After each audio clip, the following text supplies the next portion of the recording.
Alhamdulillah hamdan katsiran thayyibatan mubarakan fihi. Asyhadu an la ilaha illallah wahdahu la syarikalah wa asyhadu anna Muhammadan abduhu wa rasuluhu la nabiyya ba'dah. Jamaah salat subuh surat Al-Ikhlas, usul Al-Ikhlas yang insyaallah dimuliakan oleh Allah SWT. Mohon maaf nih Pak, komputer lagi update. Jadi semalam dipakai anak saya buka masih ini belum iya ya. Jadi kemarin dapat tugas dari Pak Huda sama Pak Haji, saya nyoba bikin gerakan sholat yang berhubungan dengan dilihat dari segi kesehatan, dari aktivitas fisik. Sebenarnya ibadah sholat sendiri cuma ibadah madho ya, wajib ya, yang nanti insya Allah saat kita berpulang ke Allah itu pertama kali yang akan ditanyakan adalah sholat, bukan yang lain-lainnya. Nah, sholat ini sebetulnya banyak manfaat dan faedahnya secara fisik dan psikis, kejiwaan gitu Pak. Makanya saya pernah waktu pelatihan sama Belanda itu, orang Belanda itu heran, kamu pagi-pagi udah ambil air langsung gerak badan. Jadi dia melihatnya gerak badan, padahal gimana kamu gak sehat. Sedangkan kita yang non muslim itu masih pada tidur. Nah sebetulnya secara kejiwaan itu bagaimana kita merasa terpanggil sholat itu, bahwa bukan semata-mata hanya menggugurkan tugas ya, tugas kita seorang muslim ya udah sholat, tapi manfaat sholat itu sendiri kan kita harus tahu. Jangan sampai apa yang kita lakukan ini tidak tahu arahnya gitu loh Pak. Makanya kadang-kadang ada yang saya sempat baca di itu ya, di YouTube itu, bahwa orang rajin sholat pun akan masuk neraka. Semuanya pasti masuk Pak, karena kan pasti dibersihkan. Karena dosa-dosa yang banyak kita lakukan tuh kita nggak tahu gitu loh Pak. Makanya dengan banyak sholat itu salah satu komunikasi kita pada Allah. Dalam sholat itu kan tidak ada doanya khusus, itu hanya doa ya. Sholat itu kan artinya jangan doa ya Tat ya, kalau nggak salah ya. Jadi kita itu suruh berdoa terus. Gitu. Misalnya dulu Allah Rasul nggak menghadap pada Allah untuk ini kan seharian kita sholat Pak. Makanya kan minta diskon waktu sholat itu ada waktu-waktunya. Karena kita juga kecuali untuk ibadah secara hablum minallah, kita juga ibadah secara hablum minanas. Hablum minanas itu ya kita terjun di ini sebagai implikasi kita bahwa ibadah ini baik yang kita lakukan. Nah secara ini kan sebenarnya umat Islam sendiri orangnya kalau rajin sholat itu orangnya kan rendah diri Pak. Kita punya kepala nih Pak, kalau kita dipegang orang aja pasti kita marah kan. Dipegang orang aja itu pasti marah. Kalau misalnya saya pegang kepala Pak siapa? Pak Arya itu misalnya, pegang pasti Pak Arya pasti marah sama saya kayak ini. Tapi saatnya kita sholat menghadapin Allah, kepala kita tuh kita tundukkan di paling dasar, paling rendah di hadapan Allah. Apa yang menjadi mahkota bagi kita, apa yang menjadi kebanggaan bagi kita tuh tidak ada apa-apanya di hadapan Allah. Karena semuanya kembali kepada Allah. Nah pada gerakan sholat ini juga banyak melatih kesabaran ya Pak ya, kesabaran waktu. Terus secara mental kita mau perbaikin, kemudian bisa memberikan ketenangan dalam hidup. Kalau kita ada masalah apa-apa, kemana kita lari? Saatnya akal ini masih bisa berpikir, akal ini bisa menyelesaikan. Kebanyakan dari kita itu sebagai manusia itu akan berpikir dulu, memakai otaknya dulu. Tapi saatnya akal ini sudah tidak bisa berpikir, kemana kita kembali? Kalau kita memang punya iman, kita akan kembali kepada Allah. Ada juga yang mereka kembali kepada narkoba, dugem. Jadi saya bilang, kan ada juga tuh beberapa pasien sama teman itu ngomong, saya kalau dugem rasanya permasalahan saya itu hilang sesaat. Udah ada masalah banyak, tambah maksiat. Itu sesaat, saya bilang itu nggak akan abadi hilangnya. Coba Anda kembali kepada Tuhan Anda, saya bilang, pada Allah. Dengan bersujud, bertobat, insya Allah semuanya akan tenang hati itu. Makanya kan ada zikir yang menenangkan hati, ada zikir yang menyehatkan badan. Datangnya sakit itu bukan karena dari ini, tapi dari kita sendiri.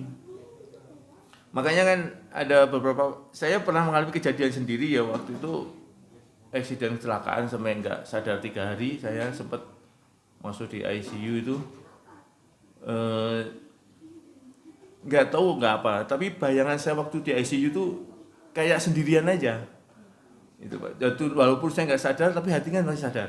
Nah itu kesendirian aja Pak. Nah apa yang saya lakukan di situ, teman-teman dari tasawuf bilang, Iwan, banyak zikir aja, kembalikan kepada Allah. Saya banyak zikir Pak. Jadi saatnya saya 3 hari sadar, pagi itu sadar, saya siang tak pulang.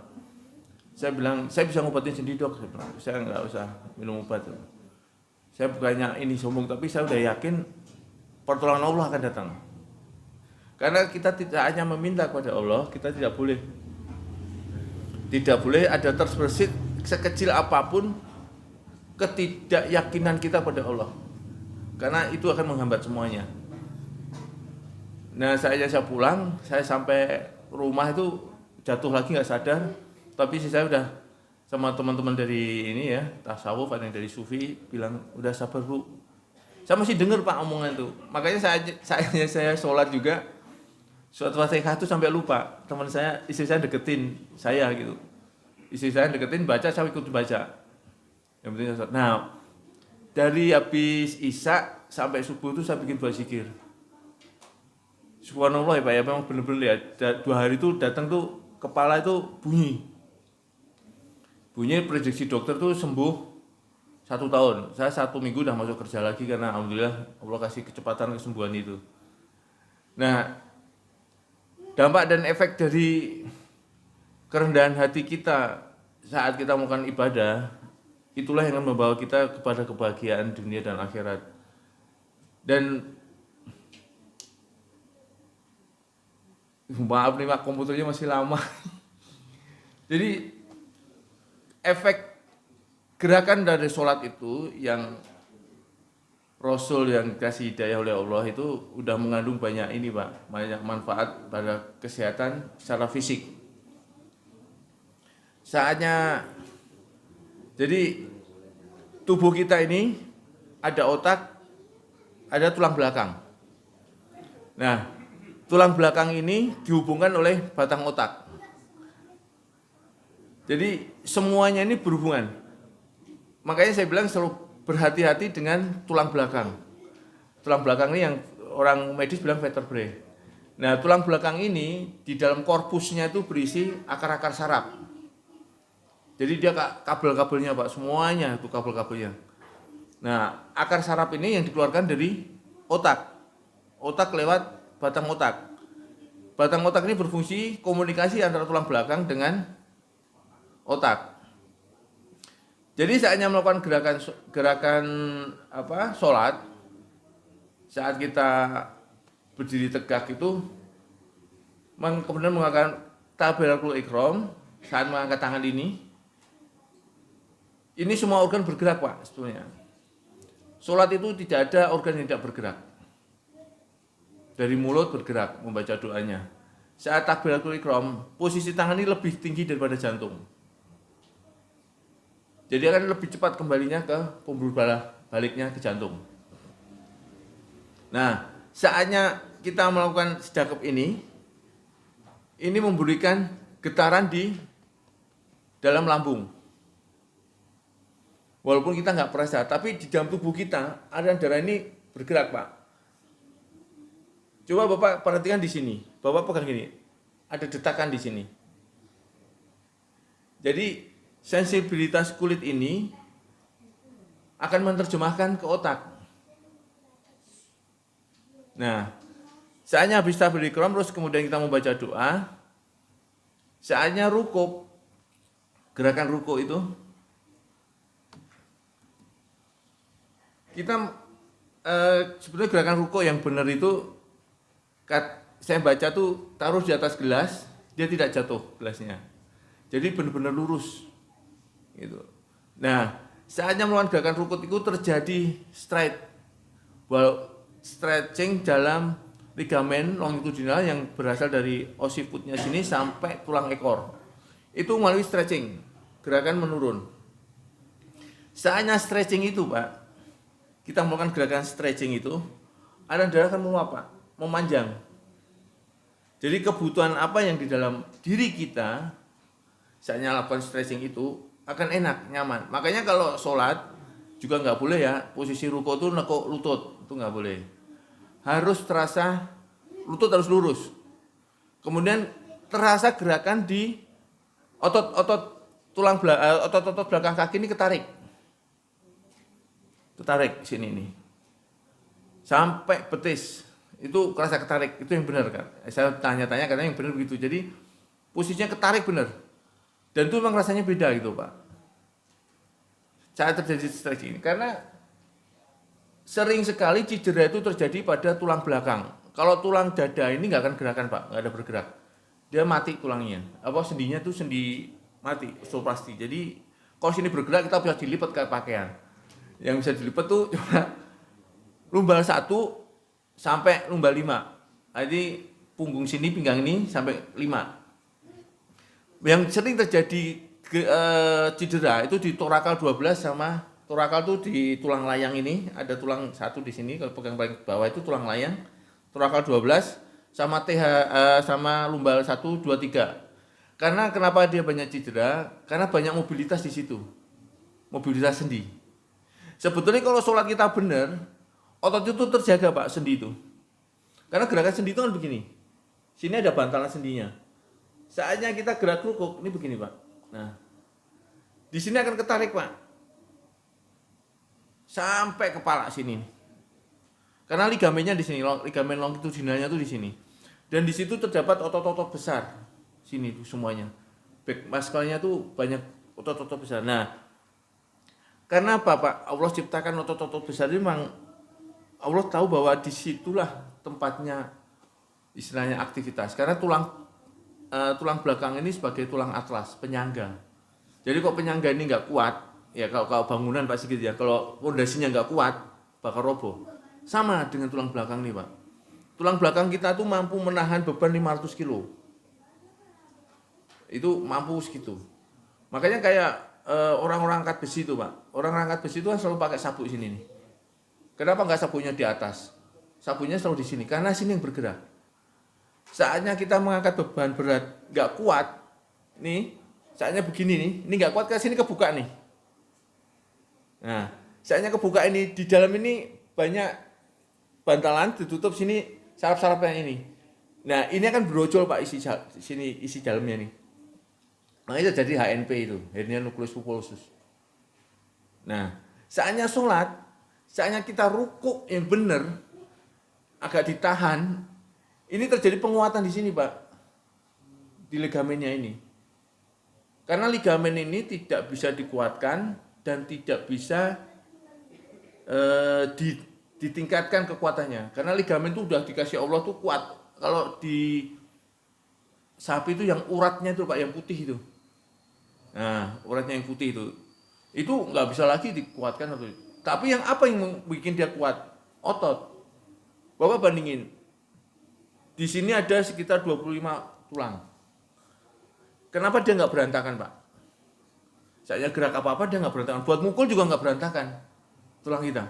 Ada lemnya nggak ada. Ada baunya nggak ada. Makanya saya bilang, kalau kita masuk kamar operasi, kita akan mengagumi penciptaan Allah itu. Karena kan bisa aja belek ini kan keluar semua nih, Pak. Ini. Nah, apa yang mengikat tulang-tulang ini? Ligamen yang mengikat, Pak. Makanya ligamen itu udah kuat sekali. Jadi bautnya tuh ligamen. Apa yang tambah kuatnya ligamen? Otot. Makanya kita suruh untuk mengisi massa otot sama massa tulang. Karena saatnya kita bergerak, satu kali gerakan itu otot mengambil kalsium di dalam tulang itu 1% untuk bergerak. Nah, kalau kita massa ototnya kurang, itu akan cepat keropos. Makanya kenapa laki-laki jarang keropos, perbandingannya 1:10. Perempuan banyak keropos. Perempuan yang banyak keropos. Kenapa? Karena pertama perempuan hamil, kita nggak hamil. Kemudian perempuan menyusui, kita nggak menyusui. Kemudian perempuan menopause, perubahan hormon, kita nggak menopause. Ya kan? Kemudian kegiatan yang berat-berat lebih banyak dilakukan laki-laki daripada perempuan. Makanya masa otot ini penting, Pak. Makanya saya juga ke ibu saya sendiri, saya bilang latihan duduk berdiri. Waktu itu kan sempat nggak bisa jalan. Saya nginep di rumah saya sekitar setahun, saya kerjain sebelum haji itu. Saya kerjain sampai bisa jalan. Nah, saya kasih biar nggak kropos, harus pakai gini-gini. Bagaimana tes kita tahu kropos apa enggak? Ada tesnya, Pak. Dulu di rumah sakit saya juga ada. Jadi masukin kakinya dua-duanya gini, kita tunggu aja. Nanti komputer bergerak gitu. Jadi kita tahu daerah mana yang kropos. Gitu. Saya punya pasien tuh umurnya 98 tahun, Pak. Dia belum kropos, perempuan. Dia masih istilahnya tuh kuning, benda kuning. Jadi belum sempat merah. Jadi ada normal, osteopeni, baru kropos, osteoporosis. Nah itu 98 tuh masih kuning, Pak. Saya tanya, Oma dulu olahraganya apa? Dia olahraga di Belanda tuh naik sepeda balapan sama kereta, Pak. Itu setiap hari katanya, naik sepeda balapan sama kereta di Belanda. Sampai jebur got pernah sampai. Tapi bener-bener, Pak, saatnya dia jatuh, umur 96 tuh dia jatuh, kepleset tuh bunyinya, klaknya tuh kenceng banget kata pembantunya, kata susternya. Cetak gitu. Nah, makanya terus dioperasi, saya bilang, Pak Agung ini masih operasi karena patahnya di kaput femurnya. Kaput femur tuh di sini nih, Pak. Ini hati-hati nih, Pak ya.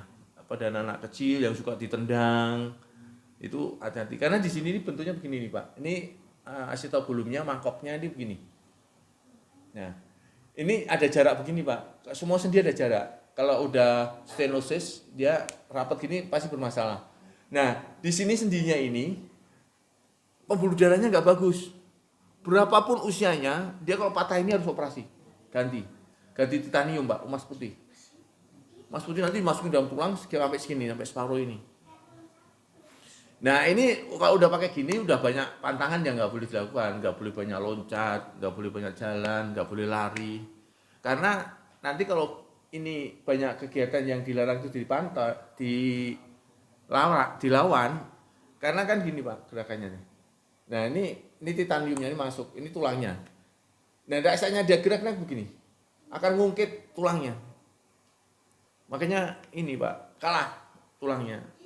Ini yang harus dihati-hati ya. Nah, saatnya gerakan sholat, di sini panggul ini akan terjadi stretching. Di sini nih. Dan di sini saraf yang sering kena itu ischiadicus, karena saraf yang paling panjang. Di sini. Di bawah pantat. Jadi kalau ditarik itu dari trochanter major nih, dari sini nih. Panggul ini pas yang bonjol ini tarik ke tengah, ambil garis tengah ke bawah. Nah, disitulah titiknya. Titiknya ada ini saraf, ini otot. Jadi melintang gini, Pak. Sarafnya melintang begini. Ini ototnya begini, numpuk begini. Saatnya aktivitas banyak kita lakukan, naik tangga, loncat yang salah, itu dia langsung neken saraf ini. Nah, saatnya tekanan saraf ini melalui otot aja udah sakit, Pak, jalan. Kalau dibiarin, efeknya apa? Pembuluh darah di sini nggak bagus. Sehingga apa? Banyak yang terjadi nggak bisa jalan karena diseret jalannya. Jadi nggak bisa diangkat lagi kakinya, harus diseret. Ini banyak, Pak, kondisi gini di rumah sakit. Tidak kenal usia, Pak, yang muda juga. Tapi kalau kena otot akan sembuh total. Tapi yang paling berat kalau dia ada penyumbatan di tulang belakang nomor 4. Dia keluar sarafnya ke situ. Nah, saraf ischiadicus ini sendiri panjangnya sampai mata kaki. Dari pantat sampai mata kaki. Nah, tengok sakitnya makanya menjalar ke sini. Kalau Bapak menjalar ke sini nih, dari sini turun ke samping ini, betis samping ini yang bagian luar ini sakit. Nah, itu kemungkinan sarafnya ada bermasalah. Yang paling susah di sini, Pak. Nah, biasanya kalau udah lebih dari 25% penyumbatan, kalau nggak dilakukan operasi juga bahaya. Bisa lumpuh total di kakinya ini. Cuman kalau operasi resikonya juga bahaya. Ada beberapa pasien saya gagal operasi Pak, padahal udah dipegang top score-nya Indonesia. Jadi dia habis operasi tetap sakit, nggak bisa jalan juga, tetap di tempat tidur. Sakitnya minta ampun Pak, kok udah kena ini nih. Makanya pada kondisi anak-anak, mungkin ya bisa dikasih tahu edukasinya, kalau mau duduk jangan pernah narik kursinya. Itu 2 pasien saya tuh Pak, masih muda SMP, berjanda, gemuk, agak gemuk. Orang lab school, ditarik kursinya, jatuh, brok, patah Pak tulang ekornya. Jadi tulang ekor itu paling susah diterapi Pak. Kenapa? Dia ngumpet, perutnya itu bengkong begini Pak. Jadi kita itu punya ekor Pak. Jadi kayak tulangnya tuh ngumpet gini. Nah posisinya begini nih. Kalau kita mau terapi, dia pasiennya perempuan, kita jadi bingung juga. Karena posisinya harus nungging. Karena dia di dalam, untuk masukin alatnya tuh bener-bener repot. Nah ini, dia posisinya begini. Nah ini sakitnya minta ampun kalau duduk. Jadi pasien tuh kalau duduk begini nih, kalau sekolah tuh. Cuma mana enak kalau lama duduk begini. Gak bisa tegak begini, karena saatnya kita begini, ini ketahan tulang ekor, ketekan ke atas. Itu yang bikin sakit. Makanya sebetulnya apapun yang terjadi, sekecil apapun yang terjadi di tubuh kita, sebenarnya warningnya tuh udah tinggi Pak. Makanya sholat saatnya ruko, bener-bener ruko bener, itu terjadi stretching dan penguatan otot di situ. Kenapa? Saatnya Bapak berdiri untuk tegak, di mana letak mempertahankan Bapak bisa berdiri tegak? Iya kan? Kenapa orang nggak bisa berdiri? Kalau orang stroke kan nggak bisa berdiri tuh, limpung jatuh kan? Kenapa kita bisa berdiri tegak, tidak jatuh ke belakang, tidak jatuh ke belakang, ke depan, tidak jatuh ke samping? Karena ada titik yang melawan satu gravitasi Pak. Di mana? Lumbar 1, 2, 3. Makanya kalau cedera di situ tuh bahayanya itu, nggak akan bisa berdiri. Jadi kita bisa tegak begini, ya sholat kan tegak kan ya. Kita kan nggak goyang-goyang mau jatuh nggak kan, tetap tegak gini kan. Nah, siapa yang mempertahankan itu? Tulang belakang ini, tulang atlas ini melawan gerakan gravitasi. Kenapa benda yang dilempar selalu jatuh ke bawah, nggak ke atas kan? Karena tarikan gravitasi. Nah, Allah sudah ciptakan itu. Makanya tulang saatnya ruko ini benar-benar Pak. Lakukanlah dengan yang benar. Jadi belajarlah di tulang, di otot belakang ini kerasa ketarik Pak, kerasa sakit, agak sakit kalau awal-awal tuh. Tapi karena itu kalau udah sering, elastisitasnya udah bagus, dia nggak sakit. Tapi kerasa di sini nih, sampai betis itu ketarik bener tuh Pak. Masalahnya apa? Di sini nih, saatnya ruko ini yang paling penting Pak. Ruko ini. Di sini mempertahankan fisik itu benar-benar. Makanya saya bilang jangan main-main dengan sholat. Gerakan sholat itu apa yang diajarkan ustadz-ustadz pendahulu kita tuh benar. Manfaatnya itu besar sholat itu terhadap kesehatan fisik. Fisik ya, bukan kesehatan yang di internalnya ya. Di internalnya itu kayak ivar, hati, ginjal itu udah beda lagi. Tapi ini fisik dulu. Gitu. Ruku, lakukan ruku dan benar. Karena saatnya salah, kita main-main sholat asal gugur tugas ya dapatnya juga nggak akan bagus. Makanya sebetulnya orang-orang non muslim tuh melihat kita tuh senang pagi-pagi udah olahraga, udah ambil air, udah jalan menuju masjid gini kan, udah olahraga kan. Iya. Makanya setelah kembalinya ruku ini kita ke i'tidal itu memberikan kelonggaran di posisi lambung Pak. Lambung ini kan dikosongkan. Saya tegak begini. Nah, ada saran saya kalau misalnya Bapak mau tidur, lakukan 15 menit nih, 15 menit atau setengah jam lah ya. Lakukan tuh bantal taruh di bawah pinggang sini Pak. Taruh di pinggang, kepala jangan pakai bantal, kaki juga jangan pakai bantal, pinggang aja yang pakai bantal. Jadi tadi straight di lambung. Itu memberikan di abdominalnya, perut ini, otot-otot abdominalnya kan dari straight. Karena seharian Bapak duduk, ini ketekan. Gitu. Ini ketekan. Seperti makanya saya bawa balik begini. I'tidal itu dia mengosongkan lambung-lambung ini. Ini yang bikin kita lambungnya selalu enak, sehat. Nah, kemudian kita melakukan gerakan sujud. Sujud itu paling bagus Pak kalau bisa agak lama, terutama pada anak-anak ya. Anak-anak masih pada perkembangan otak nih ya. Jadi saatnya sujud, Bapak lakukan itu, posisi jantung ada di bawah, di atas kepala. Jadi kebutuhan oksigen, natrium, kalium, vitamin untuk ke otak itu akan terpenuhi Pak, melimpah Pak. Akan banyak saatnya sujud itu. Makanya posisi sujud juga harus yang benar, gitu. Jadi otak ini akan terpenuhi kalau jadi otak ini Pak, semakin banyak dia lakukan di dalam otak itu anak semakin cerdas. Anak semakin cerdas. Kalau lakukannya sedikit, anak ya enggak cerdas biasa. Tapi kalau lakukannya tambah sedikit, itu ya kayak orang-orang kelainan kayak Down syndrome, cerebral palsy. Nah itu yang ini, otaknya enggak mencukupin, dia lakukan di otaknya enggak banyak. Bahkan yang paling berbahaya itu ini Pak, kalau kalium nutrisi di dalam otak itu berkurang, apa yang berbahaya pada usia-usia di atas 50? Terjadi atrofi otak. 3 pasien saya megang itu atrofi otak itu, dia sama sekali nggak bisa gerak apa-apa Pak. Dan itu proses penyakitnya itu progresif. Progresif itu bukan tambah bagus tapi tambah parah, terus tambah parah. Nah, semakin misalnya otak segini nih Pak, otak manusia, terus mengecil terus.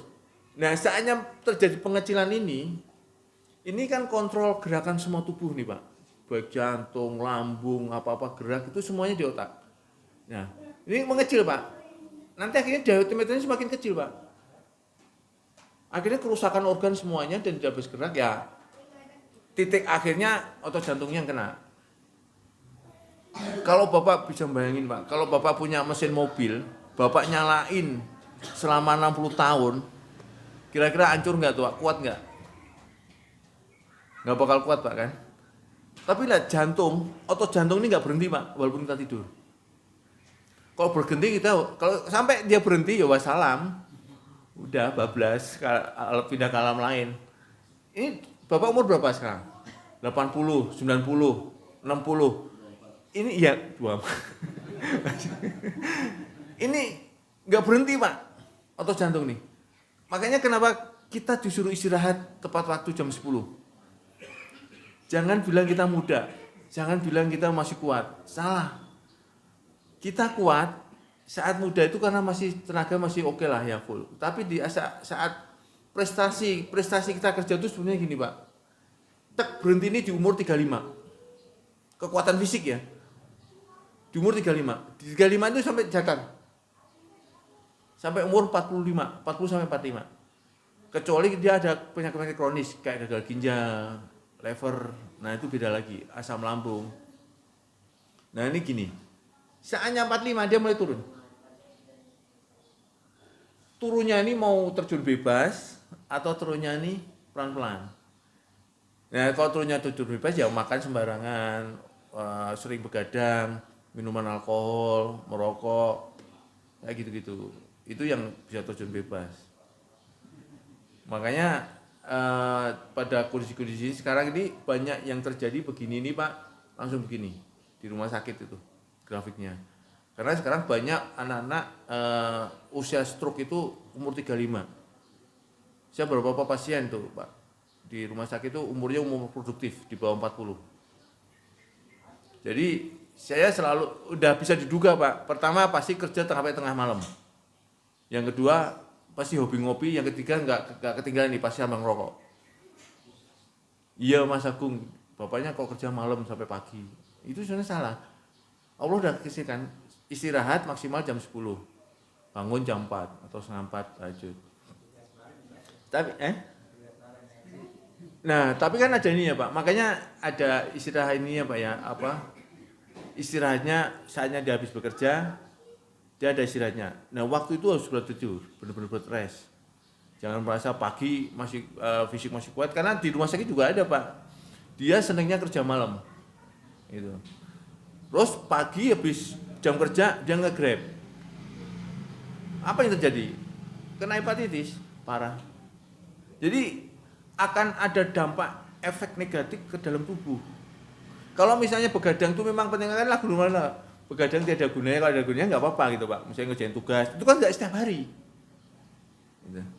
Saya makanya selalu mengajarkan, ya bukan mengajarkan, sama istri itu 9:30 tuh sudah siap-siap tidur. Sekarang kan saya baru banyak pulang malam, tapi saya press bener waktunya untuk pulang malam tuh nggak terlalu malam gitu. Dulu saya sendiri Pak, waktu masih habis nikah itu masih ngontrak itu saya pulang sampai jam 1 pagi karena kerja 3 tempat. Jadi jam 1 pagi itu baru nyampe rumah. Itu udah capek, nanti jam 5 udah berangkat lagi Pak, karena waktu itu istri kan masih naik bis pusaka itu. Saya ke Jakarta kan masih jauh. Nah, itu sampai malam tuh Pak. Akhirnya sampai diprotes anak saya. Akhirnya saya mundur satu-satu. Tapi ya setelah kesininya ini baru tahu, setelah umur 40 tuh fisik saya mulai turun tuh, cepet banget tuh turunnya. Tapi ya inilah istilahnya, memang jangan dijadikan alasan mencari rezeki Allah. Tapi memang mencari rezeki Allah, cuman ada batasan-batasan yang Allah berikan juga. Tidak, Allah tidak, kamu cari rezeki 24 jam kan nggak ada. Gitu. Makanya kadang bersyukur kita bisa kerja tuh ritme pagi Pak, karena fisik kita lebih ini ya. Loh? Iya. Kalau petugas rumah sakit itu begini Pak, di rumah sakit itu di ruang perawatan itu ada ruang istirahat nurse, ruang istirahat dokter. Sama, sepertinya petugas rumah sakit nggak mungkin nurse-nya satu perawatnya. Mesti di situ 5, 6 atau 10 gitu. Ya. Itu nanti separuh tidur, separuh jaga. Nah, dokter ruangan itu kan dokter umum. Dia kalau nggak ada pasien yang nggak ada gawat atau apa-apa, istirahat. Sebetulnya rumah sakit gitu Pak, jadi tidak full ya. Satpam itu juga gitu, sebagai tidur, sebagai jaga. Nanti gantian, 2 jam, 3 jam. Yang penting ada rest. Saatnya rest itu semua organ tubuh istirahat Pak.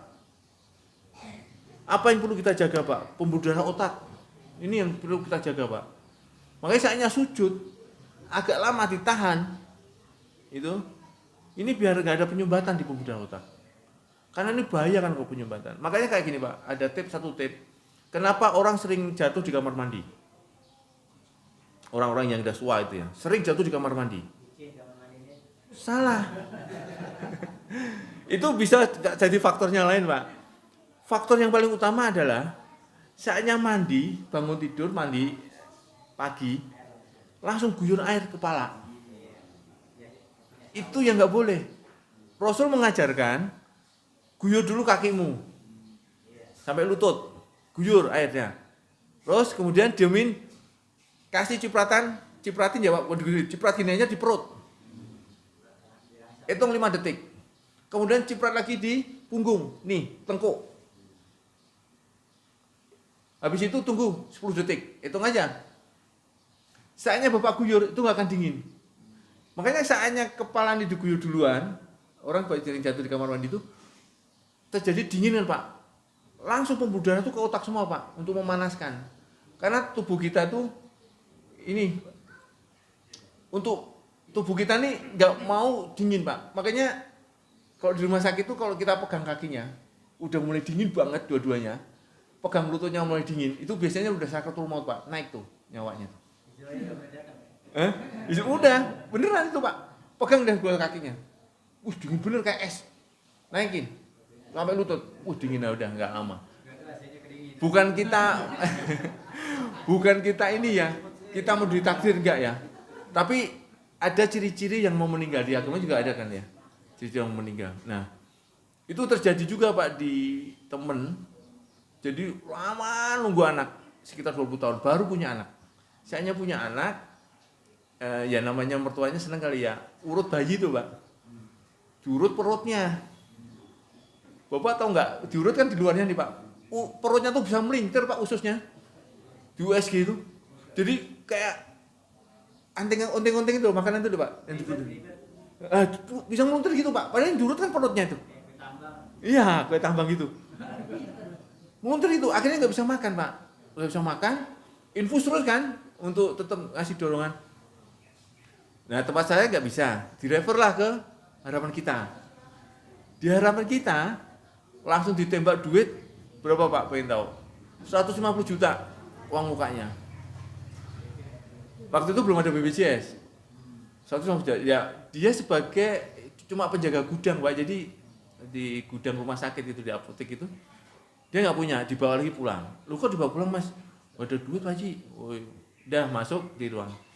Dah, udah gini aja, ini walau bisawat, cuman mintalah sama Allah, benar-benar minta, tekunin ibadahnya.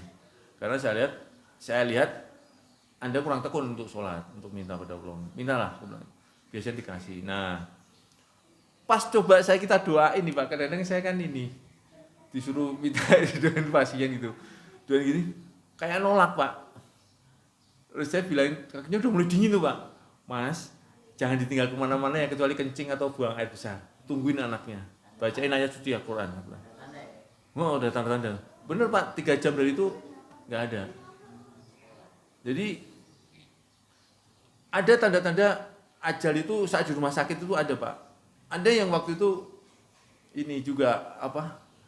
Kayak orang mukul-mukul gitu Pak sini. Saya bilang ya, bapaknya dulu ringan tangan ya Bu. Iya.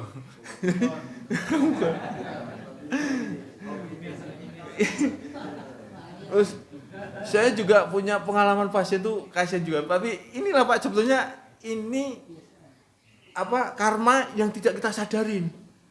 Jadi dia suka ngasih uang sama sopirnya, sama pembantunya, sama tukang itu pakai kaki Pak.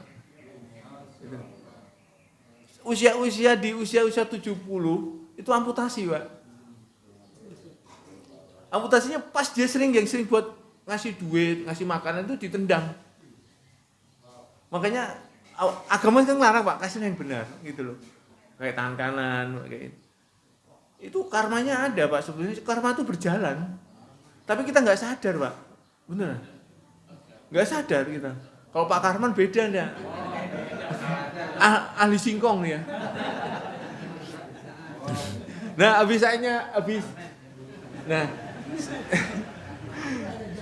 habis sujud yang lama itu memperbaiki sirkulasi darah ke otak Pak. Ini yang penting. Tahan dulu sujud. Makanya minta tolong imam-imam kalau misalnya sujud sama ruko tahan agak lama. Tapi enak Pak. Iya, enggak jangan lama banget juga. Nah, terus di antara 2 sujud itu menghindarin ambien. Jadi bukan mengobatin ya Pak ya. Ini bisa menghindarin penyakit basir. Ambien, karena saatnya begini ada tekanan ke atas. Itu bisa menghindarin ambien kalau duduk di antara 2 sujud yang benar. Makanya saatnya Rasul duduk begini ya, tumitnya ini kan nekan di pantatnya sini kan. Nah itu bisa misalnya bukan mengobatin Pak ya, karena waktu itu saya ngasih tahu orang juga salah. Salahnya gini, dia salah penangkapan. Berarti kalau udah minum itu nggak bakal sakit dong Pak Agung. Loh, sakit itu sunatullah, bukan ini. Sakit itu gak banyak kok aku bilang itu. Bukan karena harus minum ini harus sehat bener terus-terus nggak bakal sakit, enggak. Gitu. Makanya ini bukan mengobatin tapi mencegah penyakit basir. Duduk di antara 2 sujud itu. Ya. Kemudian salam. Saatnya salam, kita rotasi jangan begini aja Pak. Rotasikan sampai ini sejajar dengan bahu. Iya. Dengan bahu agak ditahan Pak Alam. Jadi jangan gini-gini, tetap ditahan gini. Bentar. Itu. Karena biar terjadi gerakan di sini. Gerakan sholat semuanya Pak, organ mana yang enggak gerak? Iya kan? Semuanya bergerak. Tapi kalau semuanya bergerak kan otomatis dengan banyak gerakan maka akan memperbaiki sirkulasi darah. Banyaknya sirkulasi darah itu lancar, maka akan terhindar dari penyakit jantung koroner, terhindar dari penyakit stroke. Itu Pak. Itu yang bahaya. Banyak sekali yang orang-orang takutkan adalah penyakit stroke. Ini paling takutin. Kalau saraf kejepit itu beda lagi. Itu dari faktor gerakan. Jadi kunci semua penyakit itu ada di pembuluh darah. Kalau darah kita lancar, darah kita baik, kekentalan darah. Pernah Pak cek kekentalan darah? Cek kekentalan darah? Belum ya? Kalau usia udah di 50 Pak, coba cek itu sekali-kali D-dimer. Tapi bisa dari hematokritnya. Itu murah kok. Nah, kekentalan darah itu kita lihat. Kita batas normal itu 14. Masalahnya ini yang menjadi biang keroknya penyumbatan. Iya, kekentalan darah ini Pak. Kekentalan darah ini dipicu dari apa? Kurang minum. Makanya usahakan minum banyak itu siang hari. Pagi usahakan 2 gelas. Kalau terapi air putih begini Pak caranya. Minum 1 gelas terapi air putih, bangun tidur langsung minum. Karena di dalam ludah kita ini pagi hari ini banyak antioksidan Pak. Minum. Minum 1 gelas, berangkat ke masjid, zikir, tahan sampai 45 menit, jangan makan apa-apa. Kan bisa tuh Pak, dari minum bangun tidur, berangkat ke masjid, nah, ya kan? Setelah itu 45 menit, baru deh Bapak mau minum teh, mau apa, nah itu bisa terapi. Karena banyak kan yang salah itu, dikira udah minum, udah biasa, habis itu makan biasa, enggak. Ya ngopi boleh nih. Itu kopi itu bagus Pak, kopi hitam ya, jangan takut. Ya, kopi hitam Bapak sehari minum 1 sloki, memperbaiki kerja jantung, menekan hipertensi. 1 sloki, jangan terus 1 pagi siang sore main minum. Ya bisa. Pakai kopi hitam aja, kalau bisa yang giling sendiri Pak, itu bagus. Terus yang kedua, kalau Bapak rutin bergerak pagi kalau mau malam tuh Pak, kalau mau malam Bapak tidur di tempat tidur, kaki angkat ke atas kurang lebih 15 menit. Itu angkat ke atas 15 menit Pak. Itu akan memperbaiki sirkulasi semuanya. Terus kemudian jangan minum banyak-banyak malam hari yang lebih dari jam 7. Usahakan 1 gelas saja. Karena apa? Kalau Bapak banyak minum malam, ginjal nggak istirahat Pak. Ginjal tuh nggak istirahat. Kasihan. Karena dia dari pagi sampai pagi lagi itu, iya bekerja. Dalam 1 hari itu Pak, ginjal tuh mampu nyaring darah tuh 200.000 liter. Kalau beli bensin sampai mana itu Pak? Makanya orang di TV kan dulu pernah Pak ya, orang yang kelilit utang kemudian jual ginjal. Itu bodohnya minta ampun. Sebodoh-bodohnya manusia itu. Allah udah ciptakan 2 ini karena kerjanya banyak. Kalau kerja jantung banyak, Allah kan ciptakan jantung kanan kiri, makanya jantung kiri doang. Kalau lever tuh kerjanya lebih banyak sekali, akan ciptakan 2 kanan kiri juga. Jadi ciptaan Allah ini jangan diutik-utik. Gitu loh Pak. Karena saatnya Bapak ginjal dijual, yang jual kan dia dapatnya 75 juta. Maklarnya dapatnya 300 juta. Tetap untung gede maklarnya Pak. Dan habis itu Pak, kalau udah ginjal tinggal 1, bisa nggak aktivitas? Bisa. Tapi nggak bakal bisa aktivitas yang maksimal. Nggak sempurna.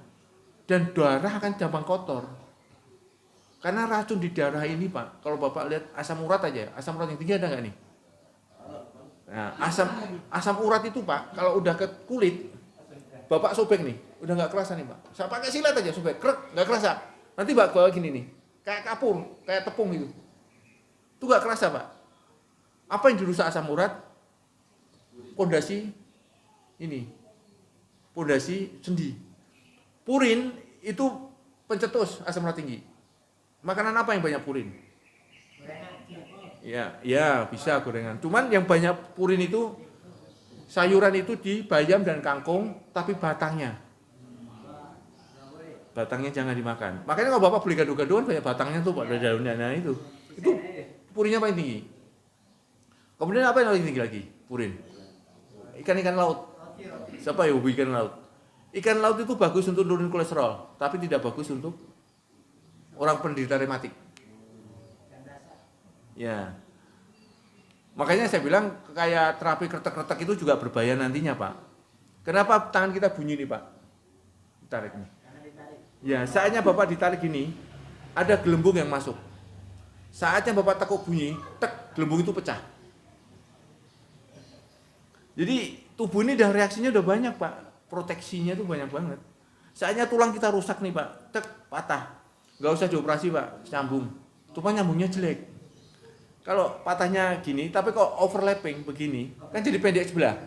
Kalau di medis, ini digeraji, tarik Pak, lurusin ini. Dikasih selah, baru dipasang pen. Saatnya dipasang pen ini, nah selah ini akan terbentuk kalus namanya, tulang rawan. Yang untuk nyambung lagi jadi nyambung lagi nanti. Tapi dia tidak sekuat tulang aslinya. Gitu. Kalau Bapak ngelihat tulang manusia tuh Pak, itu kalau gini nih Pak, Bapak untuk ngobang ini pakai paku aja bisa bagus. Itu mesti pakai tatah Pak. Kalau masang alat-alat pen gitu tuh, karena keras banget. Allah udah kasih keras banget. Makanya waktu saya di kamar operasi itu ada amputasi, buangnya bundang udah. Jadi keras kagak gitu. Ya, pakai beton. Karena amputasi itu ini Pak, kegagalan di pembuluh darah kuncinya. Nah, jadi saya berharap pada semuanya untuk saya sendiri juga ya koreksi, mudah-mudahan saya juga bisa menjalankan sholat dengan benar. Karena ini akan banyak manfaat yang kita ambil Pak dari segi kesehatan fisik ya, bukan dalam ya. Bukan kesehatan bisa kesehatan di organ lainnya karena memudahkan menjadi lancar. Ini Pak, saya mau kasih satu tip Pak. Siapa yang sering sakit leher Pak? Enggak, ini kok bisa semuanya sambil duduk Pak, nggak usah ini. Enggak, situ aja nggak apa-apa, saya ajarin saya. Enggak, saya ajarin saya aja. Nih, Pak. Jadi kalau kita habis sholat kan, gini nih. Ambil bu jari. Di sini nih ada nih Pak. Nih, ada pembatas tulang nih. Ini kalau leher kita kaku, sakit pagi, Bapak tekan nih. Itu ngilu banget nih. Tapi kalau nggak ada ya nggak ngilu. Jadi bukan di sini ya. Kanan kiri boleh. Bebas untuk Pak Alam. Enggak, kanan kiri boleh Pak. Bukan di sini ya. Raba dulu Pak. Daerah malleolus. Daerah ini mata kaki ke bawah sini nih, Bapak raba sini. Nah, sini ada tulang nih, agak keras nih. Nah, boleh gerakan itu melingkar, ya, boleh gerakan itu ke sana sini. Kalau saya biasanya ngambil dari sini Pak langsung. Nah, sambil duduk dengerin apa gini nih. Ini enak Pak. Coba, saya kemarin mau pulang dari rumah sakit jam 8:30 malam. Leher sakit bener, waduh.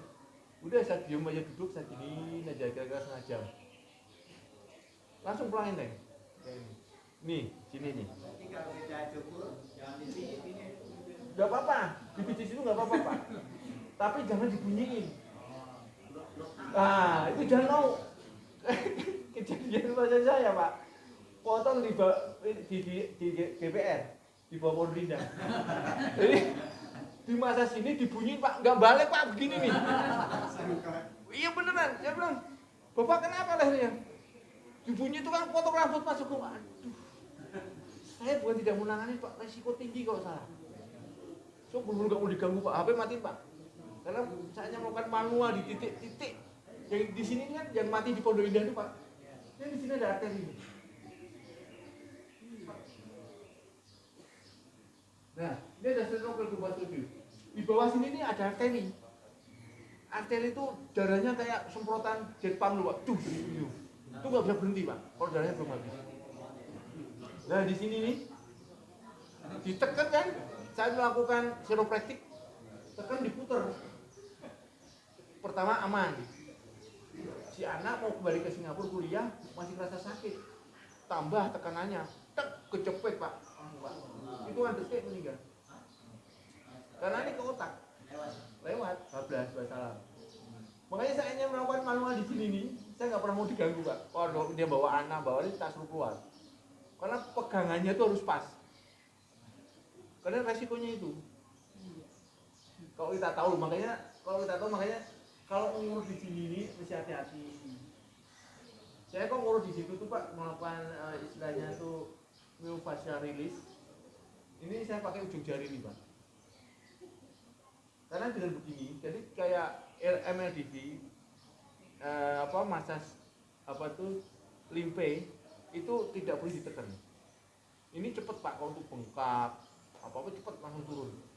Itu seperti kita jatuhin koin dan kulit. Bebannya segitu. Makanya ngelakuin itu sebentar aja udah kelihatan. Udah limpe. Dan arahnya nggak bisa salah. Kalau salah langsung muntah-muntah, mual. Nah itu Pak. Kalau untuk lambung, sini nih Pak. Kebalikannya nih.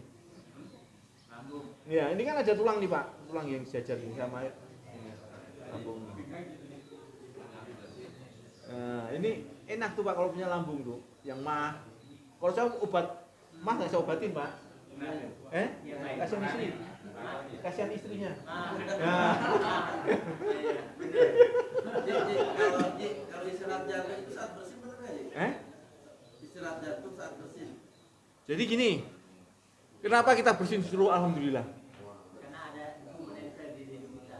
Salah Pak, kata UAS, saatnya bersin, kita tuh mati berapa detik? 1 detik. Ya, misalnya ada serangan jantung, batuk keras-keras, sampai datang pertolongan. Kalau ada serangan jantung yang nggak bisa nafas itu, batuk keras-keras, terus sampai pertolongan datang. Pusing, iya. Kalau nggak datang, Ya udah wassalam. Jadi gitu Pak. jadi nggak ada istirahat aja ya?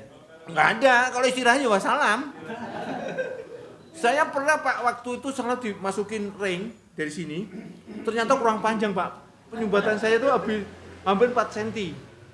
Padahal biasa penyumbatan itu ada cm, itu hampir 4 cm. Jadi saya dipasang, dilihat di kaki, dilihat di layar tuh, saya bilang, Dok, itu perasaan belum semuanya dibuat, bilang. Oh iya Mas Agung, kurang panjang. Dikeluarin Pak, lihat komputer tuh. Istri saya tuh deg-degan Pak, biasanya 5 menit itu udah selesai. Ini Mas Agung kok udah setengah jam belum selesai, ada masalah apa nih gitu kan. Istri saya udah keluar masuk aja Pak, kan nggak boleh masuk.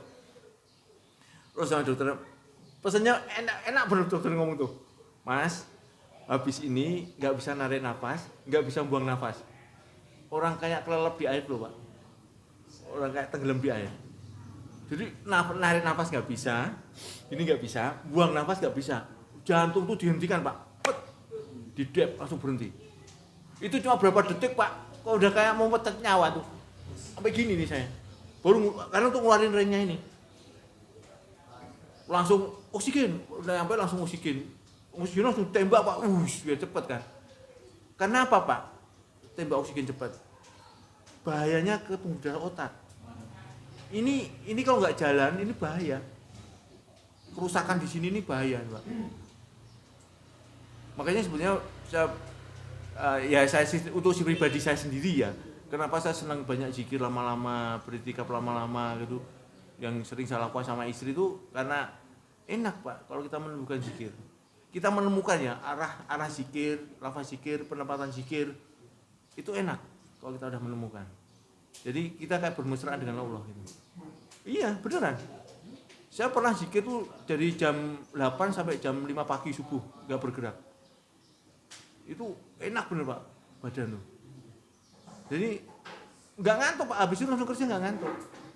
Makanya banyak ulama dulu kan zikirku ada tidur ada zikir itu. Jadi menemukan, jadi saatnya kita tidur, zikir itu jalan sendiri.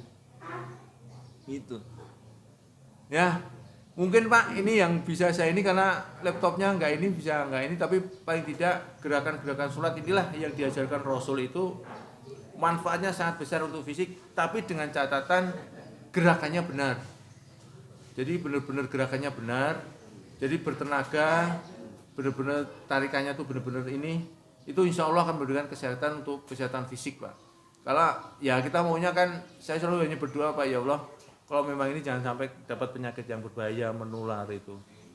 Karena biar kita bisa menikmatin hidup. Kayak saya kemarin sakit di sini itu karena banyak minum Pak, saya lupa. Di belakang lutut saya di propitianya ini kebanyakan minum bengkak, caranya nggak keluar Pak. Saya kaget, wah bengkak, kenapa nggak keluar nih, saya bilang. Udah, saya coba cek lab kan, fungsi ginjal ini semuanya, terus USG, semuanya normal, masih 75%. Jadi gini Pak, fungsi ginjal itu, organ dalam ini, nggak ada yang 100% Pak. Bayi baru lahir cenger, itu paling bagus 80%. Usia kita, ini paling bagus, itu 60%.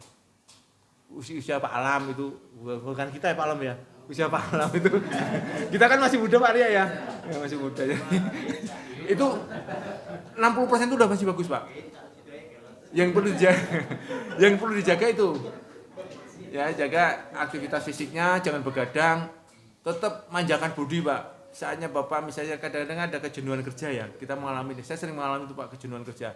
Saya mengalami kejenuhan kerja, saya biasanya berada staycation sama istri sama anak-anak, nginep di mana, tanpa bawa HP. Jadi untuk ngobrol, untuk ini, relax tuh Pak.